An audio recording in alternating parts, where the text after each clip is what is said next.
persuading your own party. I've got quite a bit of evidence here, but let me just take one survey that was done by Conservative Home, a Conservative website, which said of the 250 candidates in the most winnable seats, they asked them to list a series of priorities, and cutting carbon came 19th out of 19 options. Sure. That doesn't show a big commitment from the Conservative Party to this issue, does it? Let me be frank with you. I think that across all parties, across all countries, there are people who are anxious about the climate change agenda.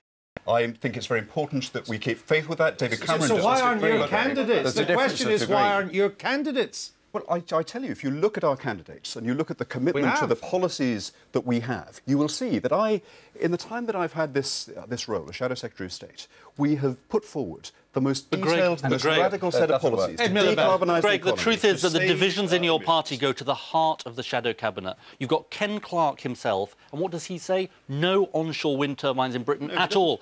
He does say that. The man who is the business secretary, who aspires to be the business secretary in this country, says that Britain's wild and open spaces shouldn't have any more onshore wind turbines. And we've got to try and fight for Britain, Greg, which is to try and get companies to come here. Which is how you're going to persuade people at a time of recession people may not be entirely Greg Clarke, how can you persuade people when you can't even persuade your own party? Our own party, if you read our manifesto and you see the most radical, detailed set of policies. What about Ken Clarke? Can I talk about some of those policies? No. To give every home in the country energy efficiency improvements. No, you will not go and list these things. We're asking you why you've not been able to convince your own party. Let me just read you what Ken Clarke said. Let me bring Simon Hughes, then I'll come back to you, Ed Miliband. Simon Hughes. I mean, you're right to ask Greg about these things, because I've sat in Parliament and heard most scepticism from the Tory backbenchers.